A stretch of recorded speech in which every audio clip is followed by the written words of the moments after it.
Surviving Reality contains explicit content full of snark and sarcasm that may not be suitable for all audiences. Listener discretion is advised.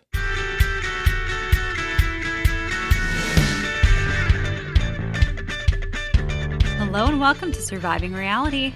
I'm Corey. And I'm Carly, and this is Polly. Season 1, Episode 7. Too little, too late. Oh, it's such a small part of this episode for the name of the episode. This is kind of silly, right? Yeah. Can I tell you, I'm bored of the Marley and Bree story. Oh, they just drew it out and it's vamped up to, it doesn't seem realistic. No, I'm getting tired of them pretending to fight with each other. Pretending to fight. There's a lot of pretending to fight on this show when there doesn't need to be. There's so many actual fights that we could just focus in on instead, I would argue. Well, that means they need better production. Well, not to insult anybody, but normally you need somebody who's a little bit better out in the field getting people to say things that they really feel. Drumming up the drama, encouraging people to confront each other. I think it has to do with casting too. Because it's just these are people who are looking to expand an audience. They want to be on TV. They want to be on TV. Yeah. There's a lot of people who want to be on TV. That really is the death of all reality TV shows. For the most part. You need people who either have no real interest in being on TV or they don't really understand what the stakes are. The more naive they are going into it, the better. There's a magic blend. Yeah, because it's either you have so naive that they have no idea how exploited they are about to become. Mm-hmm. That's perfect for the entertainment great. So that's your Welcome to Plathville's. That's your sheltered family dynamic stuff that's they don't even know what's going on. So like that's one. Or you need to have them be just so dumb that it's just they don't even realize what's happening. They just think that this is good. Garrick Merrifield is what I'm getting at. That's a great example. This is the example for that specifically where he thinks he has everything under control, but it's like, no, you don't know what's happening. There are very few people who want to be on TV who are good at being on TV. Right. Yeah. It's tough. Tough to find. Well, content warning again at the beginning of this episode. We will save the Yahwehs till the end, but we're continuing the same things we've been talking about in previous episodes where there are childbirth complications. There's actually a scene in this episode from the NICU, so that can be triggering for people. Right. And then we also have a discussion about infertility. Right. Yes. But before all that, we'll jump in with Cammie, Trent, and Nita, aka the Power Thruple, who have commented on our YouTube videos in the past. Their YouTube channel. Yeah. Did you see they did an interview with Reality Gaze? No. With Madi and Poodle? Yes, they did. Oh, of course. Okay. A lot of the people on the show, I feel like if we were like, hey, would you want to come on? They would want to. They want to talk to anyone and everyone who wants to talk about them. It feels like that. That's where they're at in their career. But they were being so like the questions that were being asked were so nice. And I was like, I don't think I could come up with questions that make them feel good about themselves. Oh, yeah. I don't know. So I don't think we have the same interviewing skill level. Yeah. That would be a concern for sure. Okay. Well, I'm just confused. I'm confused more than anything. So I feel like I would have more questions after the conversation because every time we get a segment from them, I'm like, okay, I think we're going to be able to narrow down a few different avenues here. Like I'll have an understanding of where they're coming from. No, it makes less sense than it did a week ago. No, nothing is making any more sense than it did a week ago. We left off, Nita ran away to her mom's house. Yes. So she wasn't even living with them anymore. No. She temporarily moved out. Right. Stormed out. And she is coming back. We have Trent and Cammie having a little discussion before Nita shows back up about where they're drawing lines in the sand. Which is basically, I think we need to stand firm on don't include her in any of the stuff. Which is we're not compromising on anything. We're the ones who are in the married relationship here. So I think we just keep that as is. And then if she wants to be part of that, peripherally, then great. That's what we'll include her in. Yeah, it's a take it or leave it kind of deal. That's what it feels like. It feels like an ultimatum here. Also, did you notice that when Nita comes back in, she's wearing the exact same dress as Cammy, just in a different color?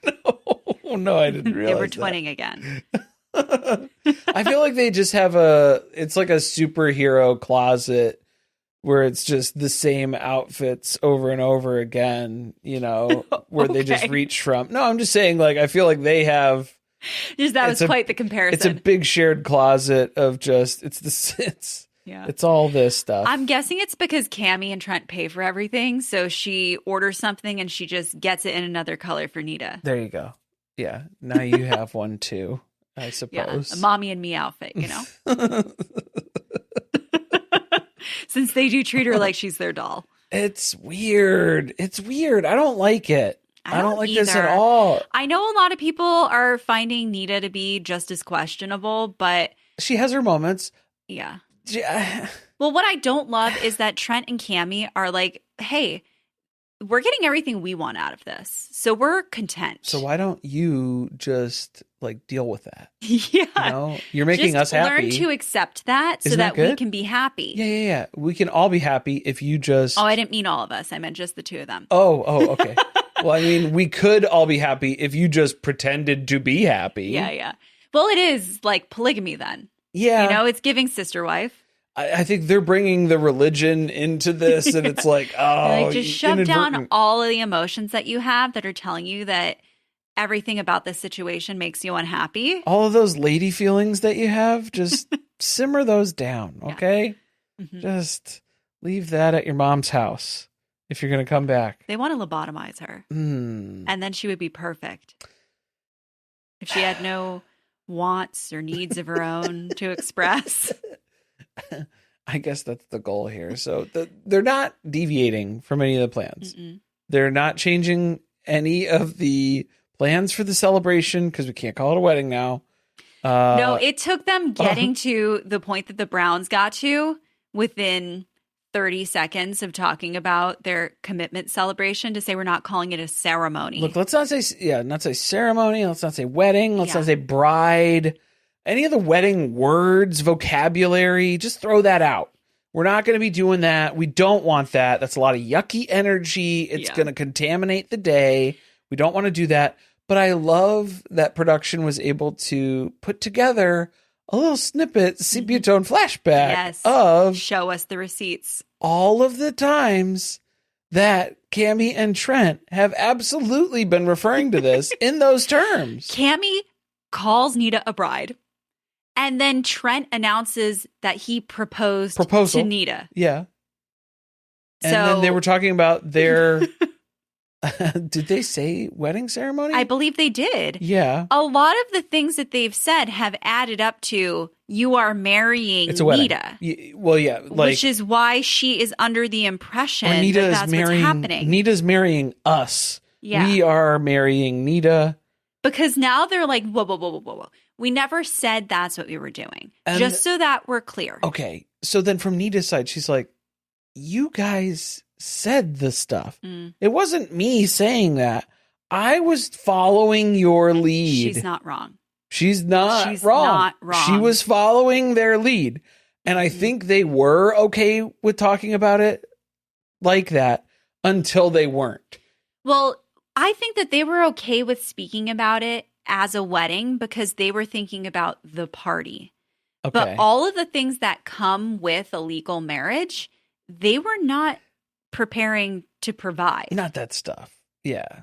And meanwhile, she's thinking that it is going to be closer to the arrangement of a marriage. Right. But we're not changing the inheritance structure. We're not changing any of the names that are on any deeds or properties. Now, this is where Nita loses me again. It's been a couple of times that Nita has lost me along the way. And here we are again. Because she is still thinking, much like how she thinks eventually we'll have Cammy get past her boundaries with sex. Right. She also thinks that one day Trent and Cammy will change their mind about the inheritance. She says, okay, just because you don't feel like my name should be on the mortgage right now, that doesn't mean that you don't think my name should be on the mortgage in 20 years. I'm you know what sorry. this is giving? This is giving somebody gets old and maybe has a little dementia, or someone gets sick and is incapacitated, and Cammy becomes like the executor of the will. Cammy makes herself a power of attorney. I'm sorry, not Cammy. Nita. Yeah, Nita. That Nita is able to transfer things to herself eventually after having been with them for 2 decades. She just has to wait until Trent's mental faculties have decreased a little bit more. We're getting pretty close. We know that we're reaching certain stages of his mind not being in a very good place, because did we see the new hat that he was trying out during the confessional footage? No, what was it? That was a little number. I didn't clock it. Was it a fedora? It wasn't a fedora. It was like an old-timey newspaper boy hat. Okay. Yeah. Kind of, or like a golfing, you know. He's ready to tell you the news about the sinking of the Titanic. Something like that. Yeah. Pretty much. That's what's going on. He's going back in time. Maybe he's a time traveler. He's got some stones to touch in the woods somewhere.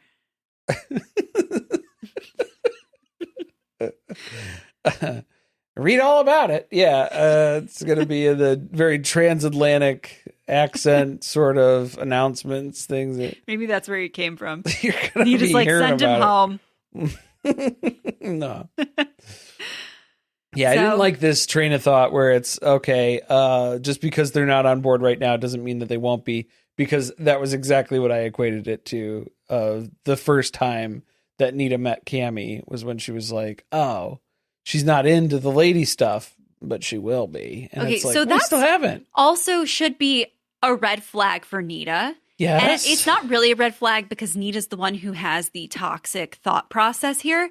But you have now seen it play out over 3.5 years that you thought eventually Cammy would change her mind about doing more things sexually with you. And that has not changed. So why would you then think that the inheritance thing would eventually change? Yeah. I don't know what. That has not been the way things have gone thus far. So maybe we should stop being hopeful. What has been encouraging that sort of it's a little delulu mindset. The best indicator of future behavior is past behavior, and I don't think you're getting added to the mortgage, Nita. I'm sorry. No, I do understand why she's concerned, though, because it's like I can build my entire life around being with you guys. Yes. And then I end up with nothing. Correct. That is a very real concern. Mm-hmm. So I think for Cammy and Trent to say, tough titties, suck it up, buttercup, I think that's kind of messed up to say that, to have that be the response. I agree. But what is the solve here? Is it to make it more equitable by allowing her to have a partner? A legal partner? What you want her to... Are you going to go the Davis family way where it's going to be... She needs someone to marry. Okay. Yeah, that they can build a financial future together. Right. While also simultaneously being in a relationship with Cammy and Trent. Okay. We need a quad. Instead of a throuple. We can't have an odd man out. I don't think Nita's built for a quad. No? I think Nita is thruple at most. I think that's her max capacity. Because I don't think we're going anything above that. And then anything less than that, I feel like she gets too possessive or too clingy on. Yeah. And that's why individual relationships hasn't really worked out for her in the past. I would love to know more about the finances that are at play. That's because every show. Yeah, but they keep making it sound like Trent and Cammy are paying for everything for Nita. Yes. So it's like, is that what it is? That you don't want to contribute financially, but then you want to benefit from whatever they've been able to build? Because She was saying the three of us will build something together, and then they're basically going to give their inheritance to their kids. And what do I get left with? Yeah. But do you contribute anything? Because well, I mean, I would assume so. Like, yeah, this would be like, I mean, she fucks a lot, like that's a lot of it. So that's what they want from me. That's what they expect. Yeah, that's what they had on her resume. I'm not paying a dime towards paying for this house if I'm not on the mortgage. Oh, so you're saying, yeah, like if they're expecting her to contribute financially, but then she's not, like listed out on where's the return on my investment? So is she just a stay-at-home bang maid?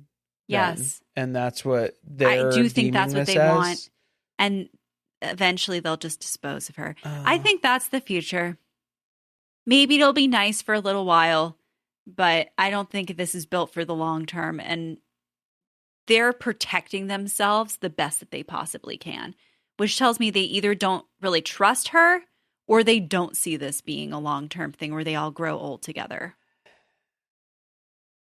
It's like a phase of life. I don't know what this is. What the future is very uncertain. Yeah. With this group of people for me. So then they go shopping for commitment celebration dresses. Right, because we can't say wedding. Mm-hmm. So this is going to be say yes to that dress, not a dress. A dress, yeah. Yeah. Some formal dress, a prom dress. Sure. They show up in wedding dresses though. Why are they wearing white? Both of them. Both of them. Well, then that's what Cammie had to be like, well, Nita picked this out for me, and this isn't something that I would normally wear, and it looks really nice, though. So that's why I went with it. I was like, okay, all right. They look like they're ready to get married on the beach. Yeah.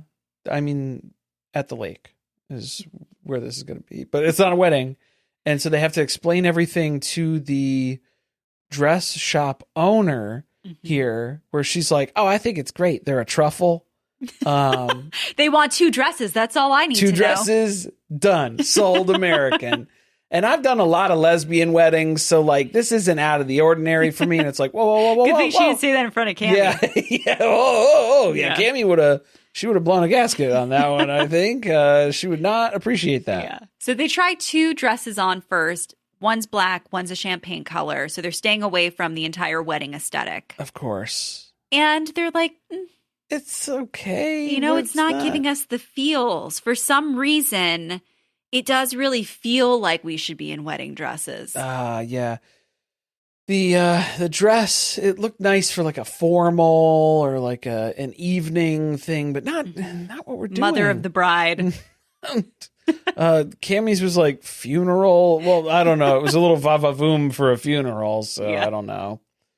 Maybe not, but it wasn't the vibe that we were going for. Do you believe that they didn't actually want wedding dresses? Or no. Do you think this... Okay, so you do believe it's a storyline. I think this is a storyline. Yeah. I think this is added complications. How can we complicate this? Is they want to have a wedding, but then they don't want to call it a wedding. They don't want to do wedding things, even though it's basically a wedding. Well, I was just thinking about how we've heard Cammie say over and over again, I already got married. I had a wedding. And then we have her talk about her dress. Yes. And how this was not her dream dress, that she had to wear something very conservative, that it was a dress that was made by I think her mom's friend or something. Yeah. So she didn't even get to go dress shopping. Right. She had to be sewed into it like a burlap sack in the Civil War. That was basically what was happening. Or Revolutionary War, sorry. Yeah. War of 1812. Christine Brown at their commitment celebration. Well, yeah, I think that was more Mary's dress. She was being sewn into it for sure. Well, technically all of them were. Before they disposed of half of them. Had to get rid of that. Janelle got sewn in. Yes. Yeah. And then everybody else went with a backup plan.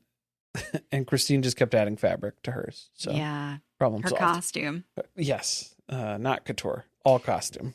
They both get to try on wedding dresses and they're like, why did we ever consider anything else? Yeah, this is silly. We're depriving ourselves of the dresses that we deserve.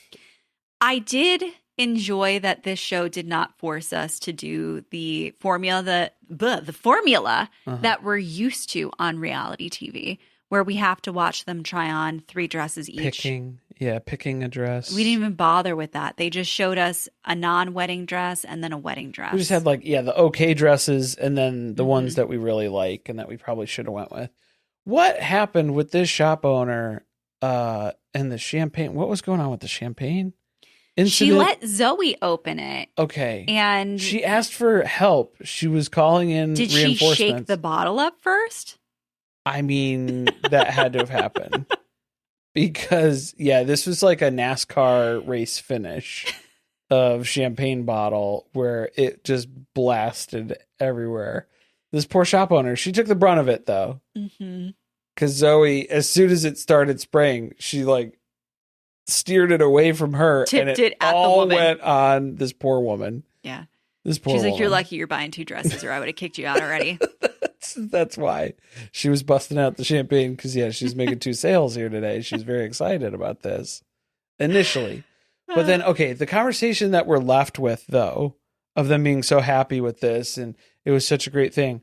But then they cut to, it seemed like them looking at dresses, like in the process of looking at dresses, where they're still arguing about wedding or not a wedding. Are we on the same page? I don't think we've gotten to the same page ever yet. Maybe you should sit down and talk through every element of a wedding and decide whether or not you're going to have that thing. I think they were trying to do that when they just started she fighting. Came back. Yeah, when Nita came back from her mom's house. I feel like that was the basis of that conversation. Because then that's when they started getting shitty with her about, you keep referring to things as wedding stuff and using wedding terminology, and that's a no-no. It's like, you guys are doing that. Is there a ceremony involved? Yes. Then it feels like a wedding. That's why it feels like a wedding, you guys. Yeah.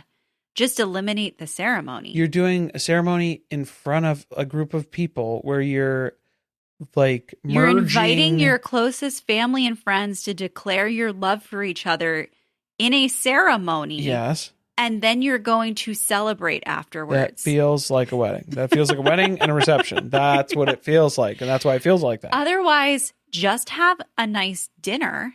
Just do another foam. And give a speech. Just do another foam party in your backyard. Yeah. A pool party bash with the foam machine working overtime. That's really all you're going to do anyway. Like, we've had 18 foam parties already this year. Knock it out. Just go at it again. Sure. Go for it. Yeah, I think we're going to see their wedding. Oh, okay. It's going to be a wedding. It's a wedding. Even Trent shows Here's up in the all problem. white. It's kind of fun to plan a wedding. So I think they're going to keep adding things that they come across because it's so hard to plan what it is they're trying to put together that everything's just going to keep defaulting to a wedding option. Yeah. Yeah. Because I think that's what Kimmy was still like, we're trying to dial it back. I feel like we got it reeled in and now it's feeling more wedding again. And it's like, okay, well, then that's what it is. She could have gotten the dress that she picked, just not in white. Oh. Also, I was not surprised at all by what she chose.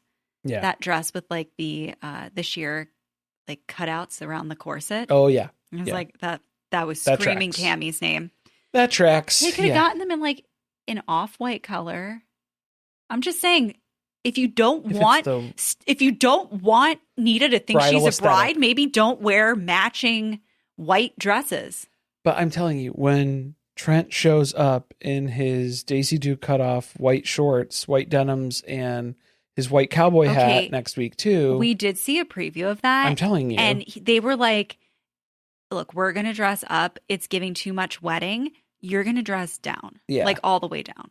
Casual. Wear all white. So you're going to do all white still. So that fits with the theme and the aesthetic, but change up the tone. Isn't the white part of it the gross part? Purity, the symbolism of the color white in a wedding. Yeah. Why would you want to communicate that as part of what you're celebrating with Trent's your throuple? Yeah. I just think that's a very traditional conservative viewpoint that maybe they didn't think about. Yeah, I don't think that they understand what the I feel like their media literacy is It's pretty low. Pretty low, and so they don't understand the reasoning and the reason the symbolism behind the elements of the ceremony, and so then they're not going to be able to deconstruct that with their own beliefs and then combine that or this compare is all that. just becoming very overwhelming now. Yeah, it's stressful. They're like, we just wanted to have a foam party. We don't want to do that. Foam's white, kind of, right? Could be. Everybody, it looks the same under the foam. Yeah. Let's take a break. And then we're going to come back with BQ and Tehmeena. BQ and Tehmeena in, on, and around Long Island this week. Polly on the rocks. Call me crazy. I don't need any more BQ, but I need so much more Tehmeena. You're crazy. You can't have one without the other. I guess that's true. You can't. You literally can't. Mm-hmm. Because what would Tehmeena be doing without BQ?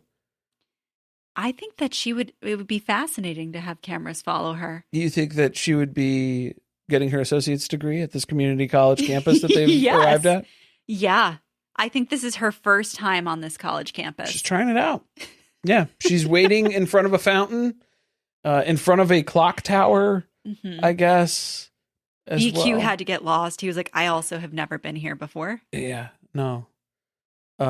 He thinks he's leaving with an honorary degree. There's a barber that's over here that I go to, but I've never been on campus before. No. He shows up. So this is supposed to be his last shot at trying to mend things with her. But that happens throughout this entire episode because she's actually, I think by the end of this, given him 3 different chances. A lot of last chances. That she keeps saying that through. Because I thought the diner that they went to last episode was supposed to be his last chance. Not the diner. It was the fine it's a sit-down eatery. It was an establishment. Mm-hmm. A cornerstone of the local community. Right, correct. Deli, meat, parchment paper, and all. Yes, definitely. You know it's a good place when they leave the little canister of parm on the table. Mm-hmm. Yeah, they know. You don't have to ask. That's just, it's there. It's ready. So he brings some gas station carnations that are like... They've seen better days. Overcooked. They're basically dead. They were on clearance. So, I mean, that fits, right? I think that fits with this meetup that we're doing. Yeah, this relationship's on its last leg, just like the flowers. Yeah, again, symbolism there. That's he didn't even like get her flowers where it's like, I know these are your favorite flowers. He doesn't know. And he just shoves them at her too. He's like, I got you these. Here, I got you these. I know you don't want them, but I need you to take them. Because it'd be real embarrassing for me if I had to walk out of here with them when I walked up here with them.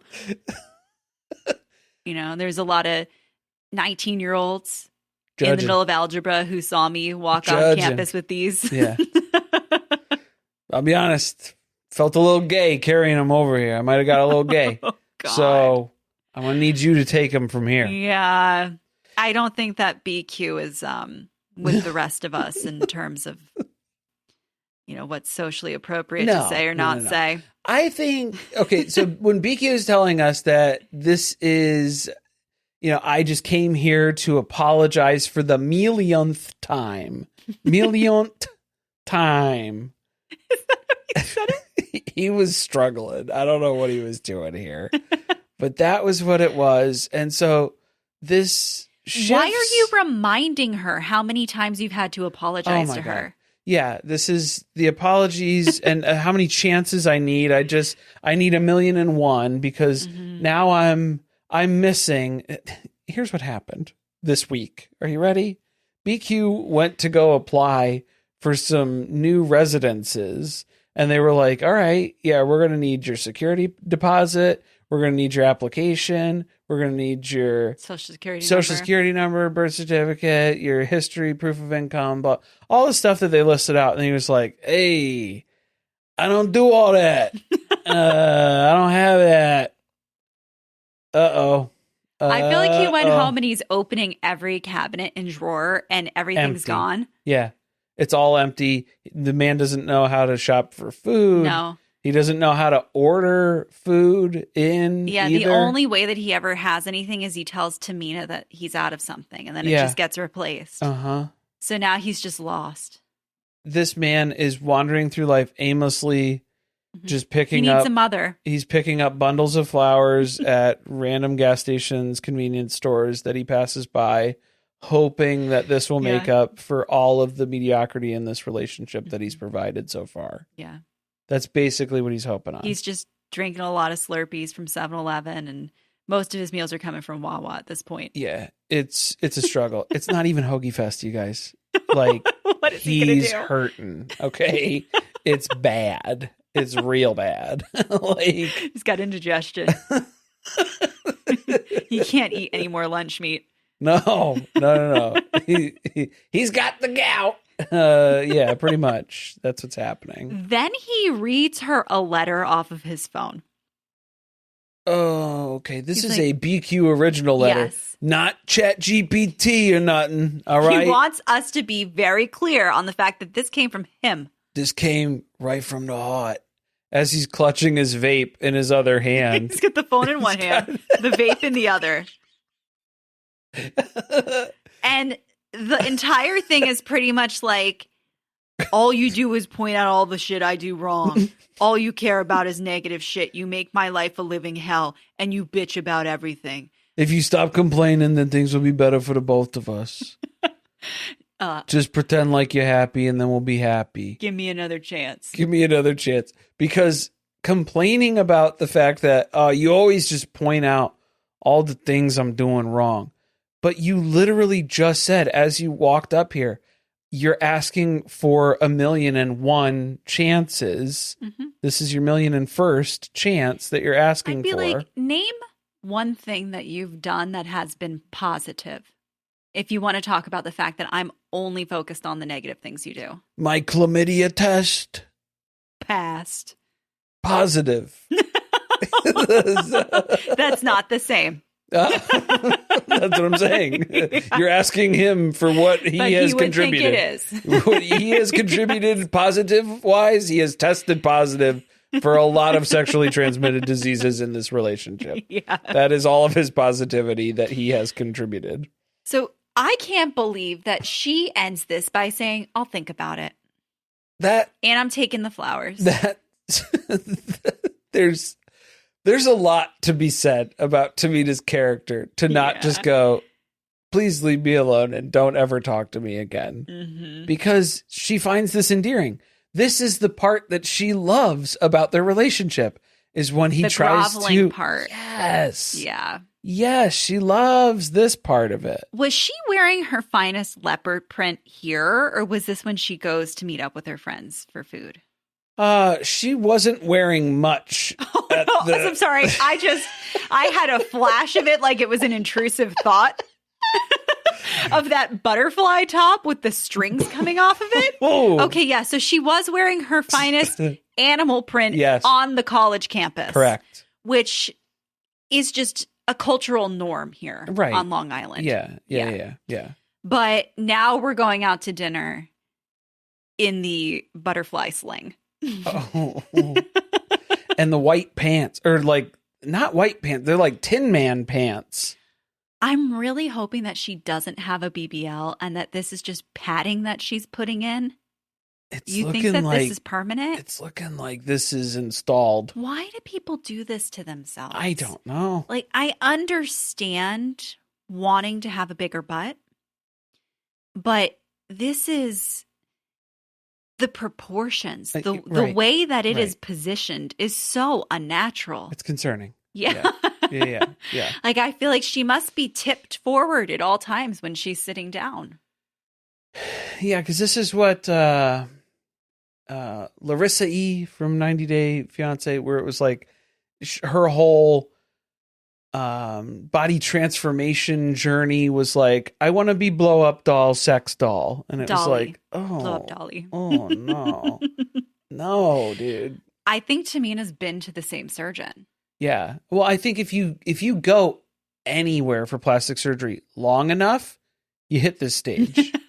Like where it's just because you keep going back and you're just going to keep doing stuff and you don't stop. And then you just now have shifted into a whole different territory where you're not human anymore. You're like just a different sort of. You're a lot of bags of saline. Yeah. Yeah. You're like a different chemical compound of collection of items, sort of a thing that's happening here. She is meeting with her best friend, Jackie, and then Jackie's boyfriend, who she's not really a fan of. Right. Jimmy. Yeah. Jimmy's been hanging out with BQ.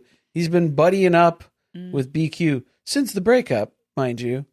They weren't really good pals before then. Yeah, and that's now, some shit. Isn't that also, a little... Jackie should be the one side-eyeing Jimmy a little bit. Yeah. Yeah. You're going out with BQ? Judge a character, BQ, maybe? who thinks that the world is his oyster right now? Who is blaming everything on Tehmeena for the failures of their relationship and just lashing out constantly here. I think Jimmy thinks that he's doing BQ a favor by being like, I'm going to guide him. Oh, you think he thinks he's the friend who's going to set him straight? I think he's seeing that as his role here for this breakup, and that's his goal here. But Jimmy's kind of gearing up Tehmeena too, where he's like, making excuses for BQ because he's been hanging out with him too. And he's like, he loves you in his own way. He's got a heart of gold. You know, he just loves you. He's real bad at loving, but he loves you. And it's his own special way, which is just, it's terrible. Yeah, this is bad advice. Yeah. Right? Because BQ's way of loving Tehmeena is toxic and unhealthy. Wildly disrespectful. Yeah. So why should she be encouraged to continue to be in a relationship with someone who treats her poorly? Right. Yeah. That doesn't sound good. Mm-hmm. And then also, you don't have to tell me about it. You can tell BQ about it because I invited him here too. So he's going to swing by actually. And he right hiked all the way here. He's right in the parking lot. Yeah. He's right here. It must have been a long walk. Yeah. He is sweating? Always breathing heavily. Well, I mean, the breathing. Yeah, he walks up to the table and he's like, I had to park 4 blocks away from here. There's no parking. He had to take a scooter all the way here. Tehmeena got the car.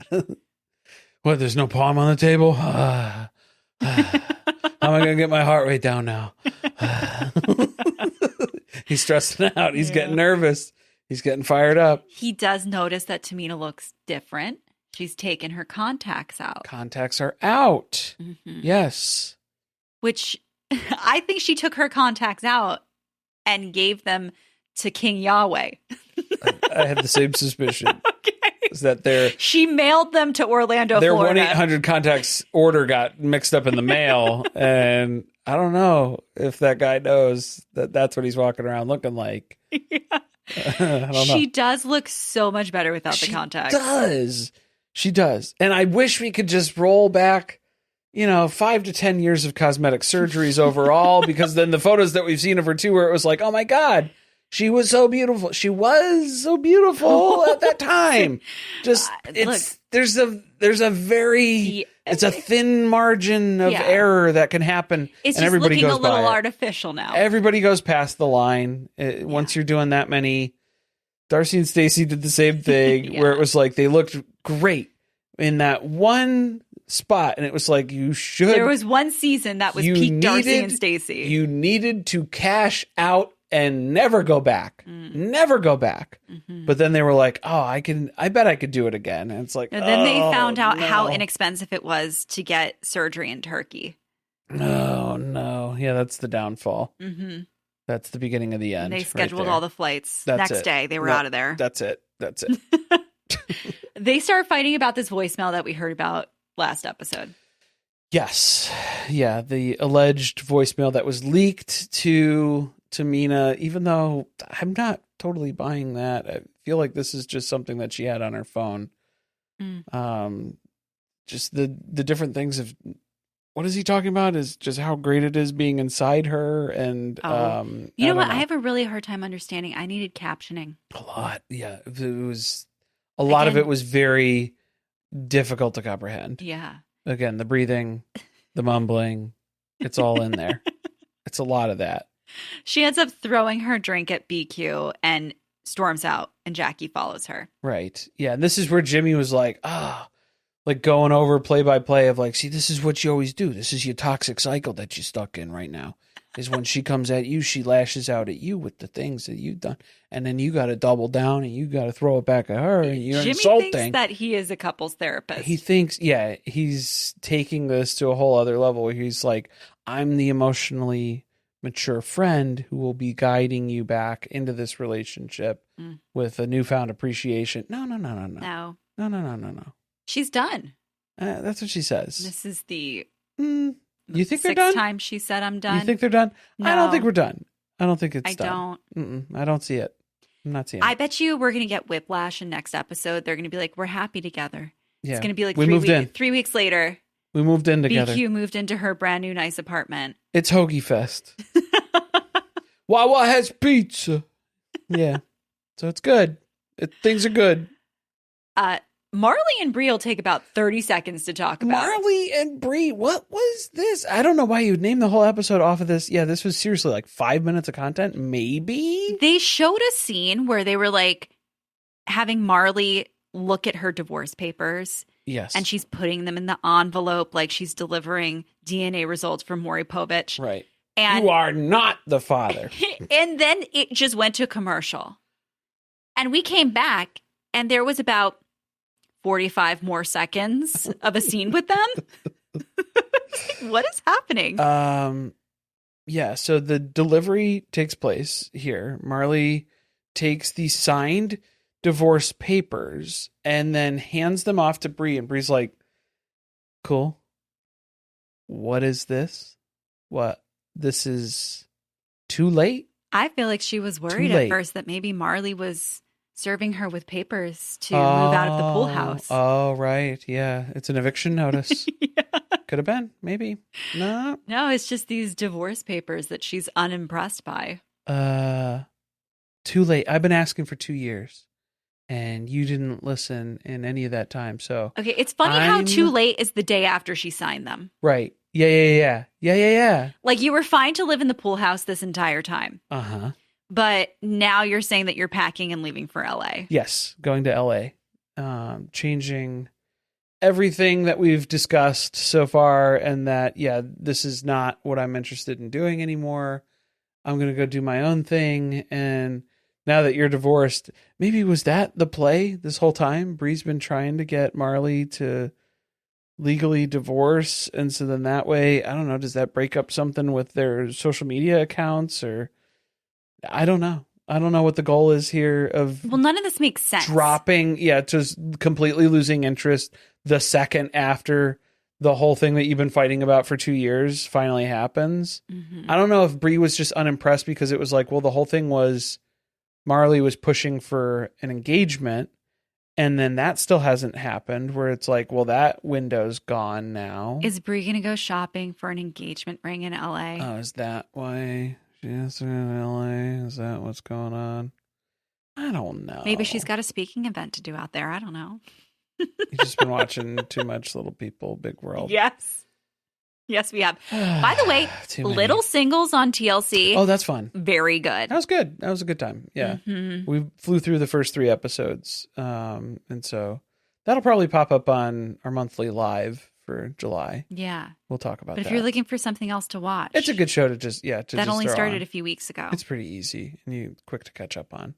But yeah, so what is this? Marley gets kicked out of the pool house. Bree basically just like forces her out. I got a flight to catch. Get out of here. Excuse me, get out of here. And just leaves the divorce papers at the top of the stairs in dramatic fashion. And then storms out of here. Because Marley was really looking forward. She was like, I haven't had anybody sleeping in my bed with me. I've been sleeping alone this past month. Bree's been out in the pool house for way too long. So like, it's time to kiss and make up, basically. And that was not the reaction at all. And so now Bree's like reading through the court documents. I liked that part where it's like, couldn't resist. Okay, so we're gonna snoop and read them anyway, even though we're not interested. Not interested, not impressed, but also this is good stuff. But of course, I need to know all the details. But I gotta see. I'm gonna see. Yeah. I'm gonna take a look and see. So I don't know if Bree was just upset. There wasn't like a marriage that was attached to it for them or something. Like if that part of it. I mean, I don't know. there's no conclusion to this story. So like we're not concluding anything in this episode. By the way, we had no more polyeg because we were right. I think that's it for them because I don't think them. we're gonna see them next week either. So that was a weird wrap up for them, and they did not contribute much to this entire series at all so far because it was. They joined late, they left early, and that was kind of it. So we'll have to see how this plays out for Marley and Bree next week. If there's something with the trip to LA, or if there's going to be a good catch, or if it really is that they're done with each other. Right. But in the meantime, we'll take a quick commercial break, and then we'll come back with the Yahwehs. Reminder that we have a trigger warning here. So if you listen to the beginning of the episode, we mentioned all of the different things about this segment that may be worrisome. That's a trigger warning. Yep, thank you. Trigger. Yeah, thank you. Mm-hmm. Thank you for explaining that. There you go. You might want to stop listening now. Right. Giving you your moment. But, oh my God, you might miss out on the appearance and introduction of King Yahweh. Yeah, maybe you want to stay around. Maybe just give it a minute. Give it a minute here and see how you feel. Because King Yahweh, what is this? What's going on here? Okay, I want to hear your theory. Okay, I feel bad for admitting this. I used AI because I was like, I need to investigate what's going on in this image of him walking in this getup, right? Yeah. Everybody has got all white on. Uh-huh. He walks in with like 5 to 6 other people who are dressed in all white. He is dressed in all white, has a turban on, has these snake eye blue color contacts. Tehmeena's contacts. He got from Tehmeena. Yes. Yeah. Mm-hmm. And I was just perplexed.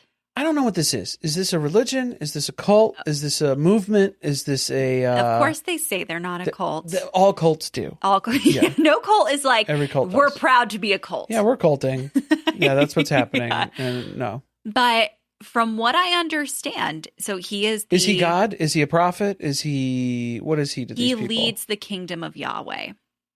That doesn't help answer the question, though. I don't A think. lot of what it said was that they do, like, there's a lot of humanitarian efforts. Right. And again, I was like, is this really good cult PR? Mm-hmm. I'm not sure. Yeah.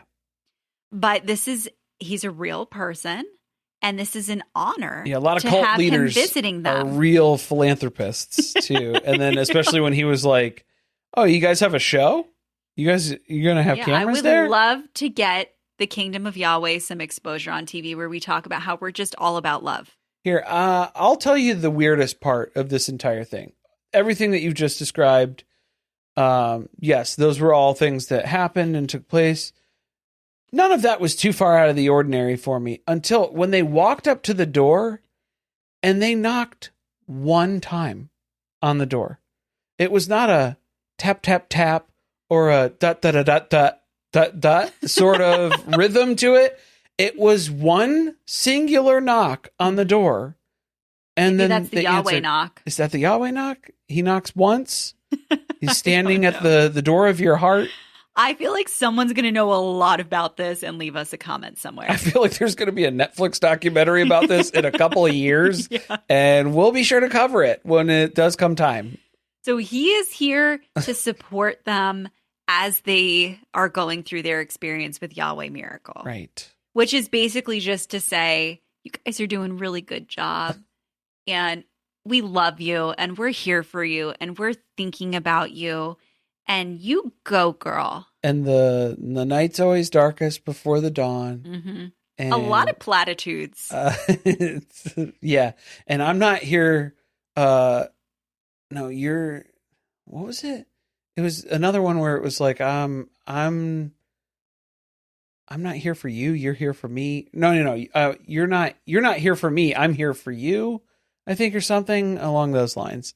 But I don't know. It was just a lot of the coded phrasing and language and stuff. Mm-hmm. Check this man's hard drive. That's what I want. Can we?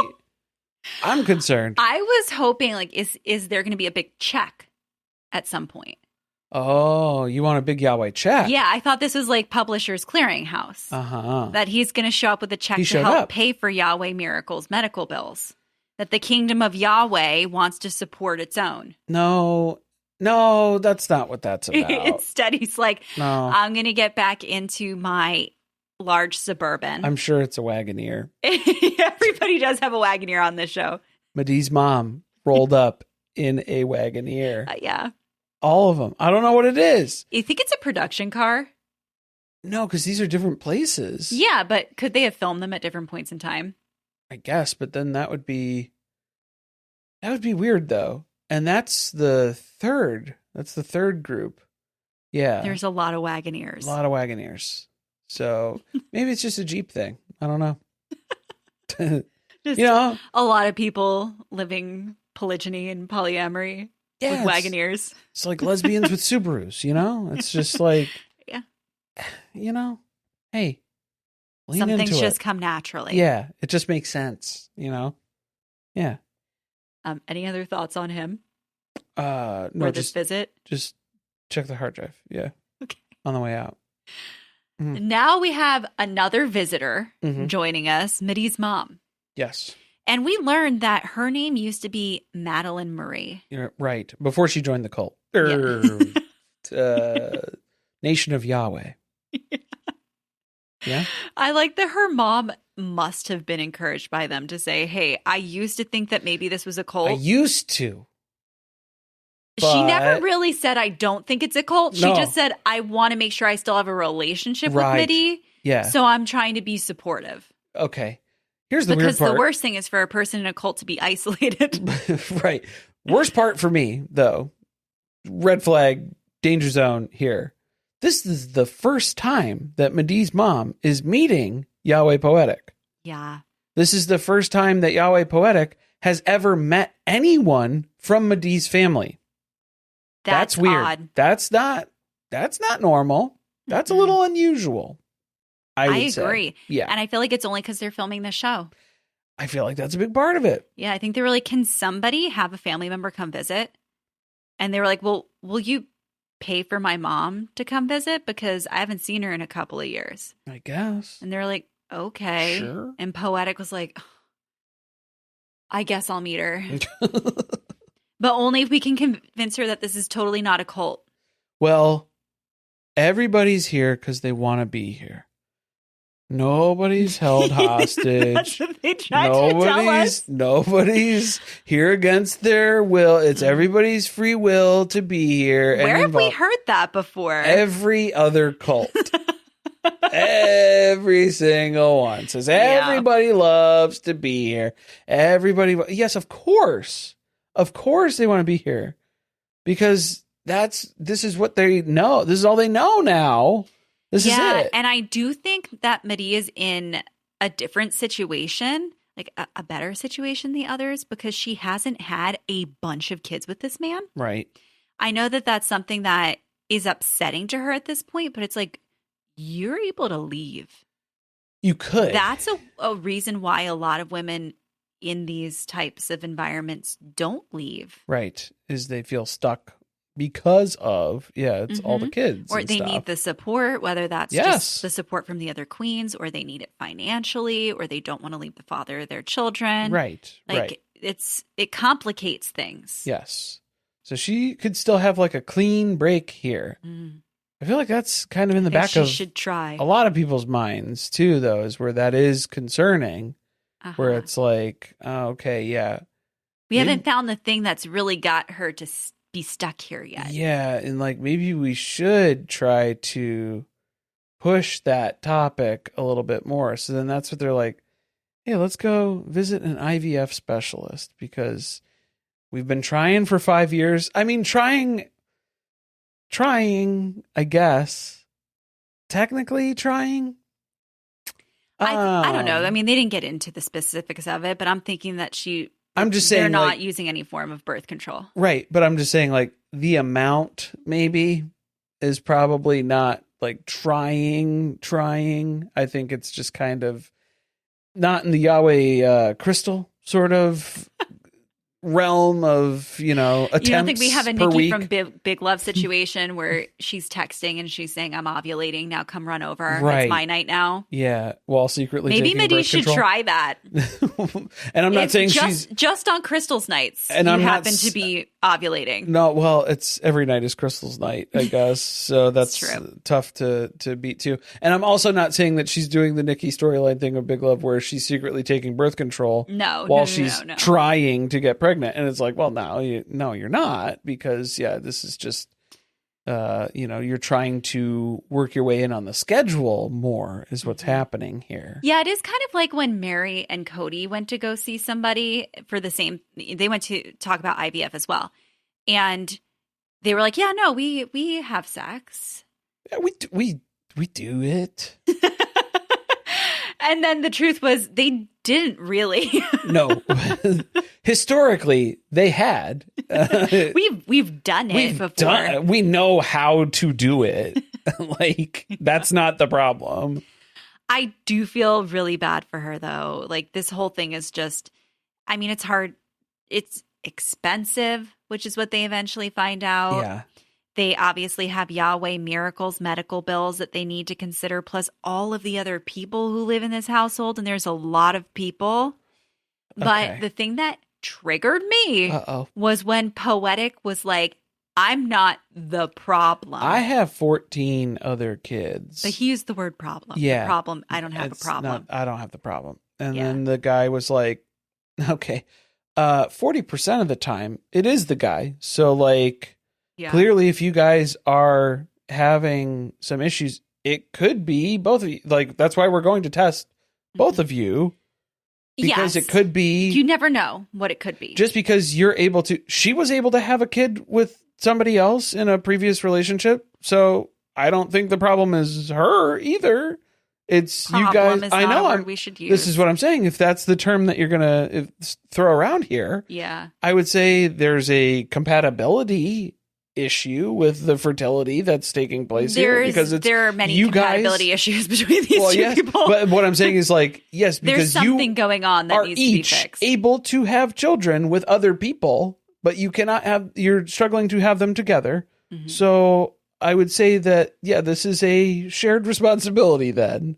That's not the way he sees it. No. He's kind of acting like they're here to fix her. And even when the guy threw that out there, he was like, oh yeah, so like 40% of the time it's the guy. Madi did not hear that. She did not retain that information. She didn't. Well, why would she? Make note of that. She's like, oh no, it's my fault. Well, it's already been upsetting her that she's been watching him get other women pregnant. Yes. Like, that's a hard thing to deal with for the past 5 years. Right. And I'm sure you internalize that as, okay, no one else is experiencing the same thing as me, so it must be me. She's already reached that conclusion without any medical expert telling her anything. Because that's what I want to have come back, where they would be like, oh no, yeah, you're good to go. It's just, here's the issue. Yeah, it's like this little thing. Oh, okay. But instead we're finding out it costs about $15,000 per IVF cycle. Round. Yeah. And so it was like, ooh, okay, yeah. How many attempts would we be able to do? Like, that's a lot. That's a lot for just one round. And that's just the financial cost. Never cost. mind like the emotional aspect. And because like how many shots are involved in that? Like, there's a lot of procedure to go through in those attempts as well. So she does say by the end of it, like, I know that I need to accept that this might not be something we're able to do, because we have to think about the big picture. Yeah, big picture. As they would say on Sister Wives. We have the family. We have this baby who's in the hospital. It's very expensive to pursue this. Yes. Yeah. And like, we need to prioritize the finances right now for Yahweh Miracle should be the focus. Mm-hmm. So like, it's not something that we can realistically do at this point in time. But they don't have a discussion about that here. No, that's just stuff that she is saying, and that she's kind of coming to that realization on her own terms a little bit here. But there's no discussion, there's no conversation that's about that. So instead, we're going to go celebrate, because Yahweh Miracle had a successful surgery. Her esophagus is now attached to her stomach. Great. That is a win. And we'll take the wins as we can get them. And we're going to go celebrate this as a win. Mm-hmm. We need to go do this. So they're going easy. They figured out how to celebrate something as a family. Yeah. All coordinated. Oh. Clothing wise. Like, I feel like they could easily have a commitment celebration. Yes. And Label they would know such. Exactly what they were going to wear without feeling like they had to wear wedding attire. Royal attire is what they go out in. Yeah, this is what we learn about is they're going out to dinner, color coordinated outfits. This is referred to as their royal attire. And that in their is Tudor green. There you go. When they're all dolled up, everybody's having a good time. We got apps and zerts flying around at the table here for everybody. It's looking good. And then this is where Madi then is talking about, because, conversations coming up with, how did your IVF, meeting go? And how's that looking? And she was like, it was good. It was bad. It's me. I'm the problem. Again, not what the guy said. Yeah. So that part bothered me is when she was reiterating that again to everybody here. And it's like, no, that was not what was discussed. You actually didn't reach any conclusion as to what the situation is. You just talked a little bit about your backgrounds and then found out how much it was going to cost. Yeah. Well, and then that's when Yahweh Poetic chimes in. He's like, yeah, it's pretty much, it's off the table right now. Cause we don't have the finances for that. That was terrible. To not tell her that first before you tell everybody. To not give her a heads up, one, or come to that decision together and then bring it to the larger group. No, I think he intentionally did not want to have that. That's a difficult conversation. And he was worried about how her reaction would be. So he's just doing it in front of everybody else, hoping that she'll not react in a way. She's going to have to try and bottle it up. But that doesn't help, because especially when you know where the rest of this conversation is going. Oh, it gets so much worse. Yahweh Poetic knows what is about to happen next. And he's like, no IVF. So he shoots that down, and then he pulls out a photo album that he made, and it's all pictures of their family and their kids, and they're flipping the pages and reminiscing, and they're enjoying this gift. And then they get to the last page, and there's an ultrasound photo. And everybody looks around the table like, who's this? Who? Like, who's the baby? Whose is this? Tell me it's a baby that's already here, right? There's room for always room for another one, is what it says in the scrapbook. Always room for one more. And so then Madi looks over and she's like, is it Krystal's? And Krystal confirms, yep, knocked up. Why would you do this? So insensitive. Why would you do that? To just stack those conversations here as part of this, to speak so definitively of no, we're not doing IVF. And also, Yahweh Krystal's pregnant. Yeah, your mortal enemy's pregnant. Slap in the face. Be excited for her. Yes. And there's a lot going on right now. That's what everybody starts saying at the table. I know it's good, but there's a lot going on right now. Lots going on right now. And Madi's like, yeah, I got to go to the restroom because a lot's going on right now. A lot's going on. I feel so bad for her. Oh. They don't treat her well in this family. I don't think it's necessarily the other queens. Like Dabosh and Jasmine haven't done anything that's made me feel like they're the insensitive ones. But Krystal and Poetic don't care about her feelings at all. Yeah, and I don't know if it's just because it's Krystal and Poetic are at that kind of Robin and Cody stage where they're like, oh, we're in love. Mm. And now nobody else matters. And it's just kind of everybody else is just the engine that fuels our lifestyle together. Maybe. I do feel like there's almost a perception of everyone else is here to be supportive of us.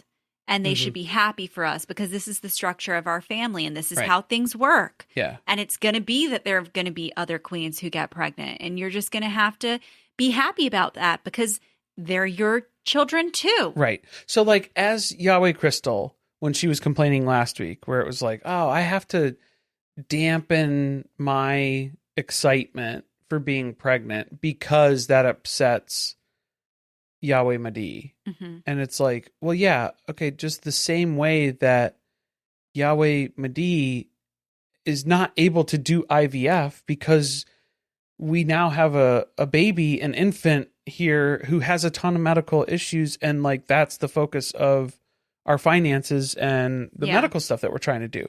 So like, yeah, like it's not just you, it's not them asking you to just cut the, that away. Having to set aside her feelings about the fact that she's not able to pursue IVF or that she hasn't been able to have a baby to be excited for you and your baby. Correct. Well, yeah, it ties right back into that, because then it's just, I think Yahweh Krystal keeps looking at it as like, oh, I have to, undercut my love for Yahweh Poetic. And it's like, I think all of you do in different ways. Mm-hmm. So for you to be like, oh my gosh, that's not fair that I have to diminish this in this way. It's like, no, that's what you signed up for. That's kind of, you have to take all of these other people's feelings into consideration too. That's the complicated part. Everybody. Yeah, that's the whole complication here. It doesn't feel like that. It's really like there are a bunch of women in a relationship with Yahweh Poetic. Right. Yeah. Rather than, and I don't know, I don't like saying that about Yahweh Jasmine and Yahweh Dabash, because I do feel like they've been supportive of other people. Uh-huh. But I'm not seeing it with Yahweh Krystal. No, not at all. I don't like her either. Don't trust her.